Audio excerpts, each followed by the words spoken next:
দিনটা ছিল জামা ষষ্ঠীর স্পেশাল সকাল, প্রতিটা জামাইদের জন্য একটা স্পেশাল দিন।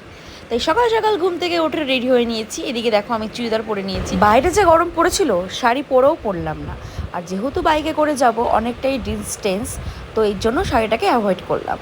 এখন রয়েছি আমরা কল্যাণী হাই রোডের সামনে। এখান থেকে বাড়ি যেতে আমাদের লাগবে আর আধ ঘন্টা। আর প্রতি বছরই না জামাই ষষ্ঠীর দিন এরকমই গরম পড়ে, এবার আর কম কি বলো।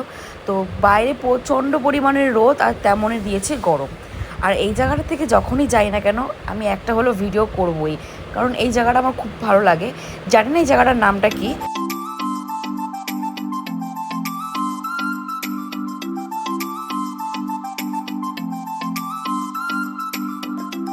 এদিকে আমরা এখন চলে এসেছি অশোকনগরে।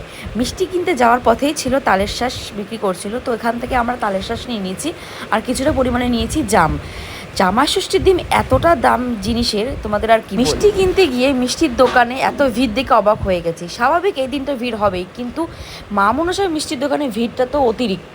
মিষ্টির দোকানে মিষ্টি আর দেখা যাচ্ছে না, শুধু মানুষ। বাড়িতে এসে আমি চেঞ্জ হয়ে নিয়েছি, এই গরমে আমি আর পাচ্ছিলাম না চুড়িদার পরে থাকতে, এই জন্য আমি নাইটি পরে নিচ্ছি। আর এদিকে দেখো রিচুয়ালস যেগুলো আছে সেই রিচুয়ালসগুলো করে নিল মা, আর আমি চলে এসেছি এখন খাবার বাড়তে। আর এদিকে বোর সাজিয়ে নিয়েছে পুরোটা।